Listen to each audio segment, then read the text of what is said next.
जय जगन्नाथ सांग माने नमस्कार दर्शक बंधु आपण माने जानिथिबे हिंदू धर्म बहु देवादेवी मंदिर रे देवादेवी को खुशी करिया पई बलि दिया जाए। तेबे आपण माने मन रे प्रश्न उठुथिबो जेउ धर्म रे जीव हत्या को पाप मना जाए सेही धर्म रे पशु बलि कौन पई कौन रहिछि एहार धार्मिक महत्व।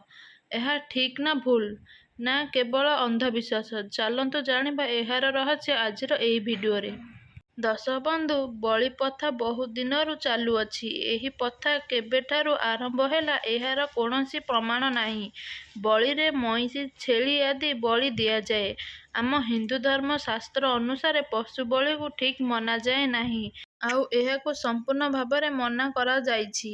शास्त्र अनुसारे पशु मानकु मारिबा तो दूरर कथा ताकु कष्ट देबाकु मध्य मना करा जाइछि। पुराणरे एहीपरि बहुत मंत्र ओ श्लोक ଯେଉଁଠାରୁ ସ୍ପଷ୍ଟ ଭାବରେ ଜଣାଯାଏ ଯେ ଆମ ଧର୍ମରେ ବଳି ପ୍ରଥା ନାହିଁ। ଧର୍ମଶାସ୍ତ୍ରରେ ଉଲ୍ଲେଖ ଅଛି ଯିଏ ଏହି ବଳି ପ୍ରଥାକୁ ସମର୍ଥ କରେ ତାହା ମଧ୍ୟ ଅଧର୍ମ ଅଟେ। ଏହିପରି ଲୋକଙ୍କୁ ଏହାର ଉତ୍ତର ଯମରାଜାଙ୍କୁ ଦେବାକୁ ପଡ଼ିଥାଏ। ଏଥିସହ ଭଗବାନ ଶ୍ରୀକୃଷ୍ଣ ଗୀତାରେ କହିଛନ୍ତି ମାଂସ ଭକ୍ଷଣ ମଧ୍ୟ ଅଧର୍ମ ଅଟେ। ମାଂସ ଭକ୍ଷଣ କଲେ ମନ ଦୂଷିତ ହୋଇଥାଏ ଯାହାଦ୍ୱାରା ମନରେ ଅପରାଧିକ ଚିନ୍ତାଧାରା ଆସେ। ସନାତନ ଧର୍ମରେ ଭୋଜନର ଅର୍ଥକୁ ଅନ୍ନ ମନାଯାଏ ତେଣୁ ଅନ୍ନକୁ ସଂସାରର ମୂଳ ମନାଯାଏ। ତେଣୁ ଅନ୍ନଦାନକୁ ମହାଦାନ ବୋଲି କୁହାଯାଏ। ତେବେ ଯଦି ସବୁ ସ୍ରୋତ ଓ ପୁରାଣରେ ବଳି ପ୍ରଥାକୁ ମନା କରାଯାଇଛି ତେବେ ଏହାର ପ୍ରଚଳନ କିପରି ହେଲା? ତେବେ ଲୋକମାନେ ବଳି ପ୍ରଥାକୁ ଭୁଲ ଭାବରେ ଜାଣିଛନ୍ତି।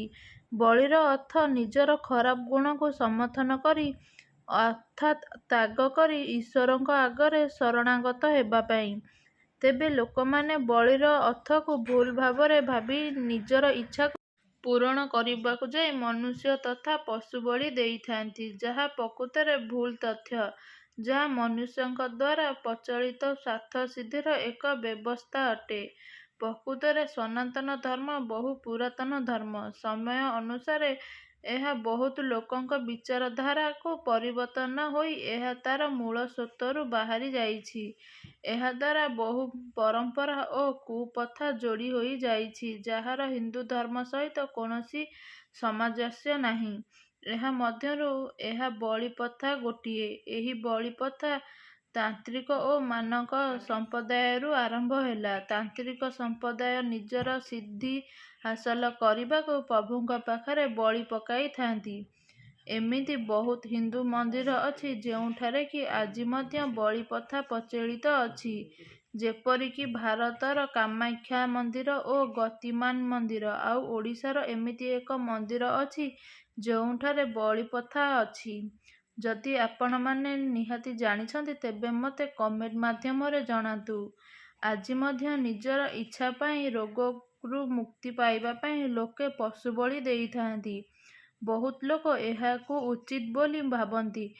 ଏହାକୁ ନିଜର ପୂର୍ବ ପରମ୍ପରା ବୋଲି କହିଥାନ୍ତି। ପ୍ରକୃତରେ ଯିଏ ସନାତନ ଧର୍ମକୁ ଜାଣିଛି ଯେ ଏହାର କୌଣସି ସନାତନ ଧର୍ମ ସହିତ ସମ୍ପର୍କ ନାହିଁ ତେବେ ପ୍ରକୃତରେ ବେଦ ଶାସ୍ତ୍ର ପୁରାଣରେ କୌଣସି ଏପରି ପ୍ରଥାର ଉଲ୍ଲେଖ ନାହିଁ। ଯଦି ଆପଣ ମାଂସାହାରୀ ଅଟନ୍ତି ତେବେ ଏହା ଆପଣଙ୍କ ଇଚ୍ଛା କିନ୍ତୁ ଏହାକୁ ନିଜର ଧର୍ମ ପରମ୍ପରା ବୋଲି କହି ନିଜକୁ ଦୋଷୀ ସାବ୍ୟସ୍ତ କରନ୍ତୁ ନାହିଁ ନଚେତ୍ ଏହାର ଦଣ୍ଡ ମଧ୍ୟ ଆପଣମାନଙ୍କୁ ମିଳିବ। ତେବେ ଦର୍ଶକ ବନ୍ଧୁ ଆପଣମାନଙ୍କୁ ଏହା ଉପରେ କଣ ମତାମତ ଦେବାର ଅଛି ତଳେ ମୋତେ କମେଣ୍ଟ କରି ନିଶ୍ଚିନ୍ତ ଭାବରେ ଜଣାନ୍ତୁ। ଯଦି ଆଜିର ଭିଡ଼ିଓଟି ଆପଣମାନଙ୍କୁ ଭଲ ଲାଗିଥାଏ ଭିଡ଼ିଓଟିକୁ ଲାଇକ୍ କରନ୍ତୁ ସେୟାର କରନ୍ତୁ। ଯଦି ଚ୍ୟାନେଲରେ ନୂଆ ଅଛନ୍ତି ଚ୍ୟାନେଲଟିକୁ ସବସ୍କ୍ରାଇବ କରିଦିଅନ୍ତୁ। ରହୁଛି ନମସ୍କାର ଜୟ ଜଗନ୍ନାଥ।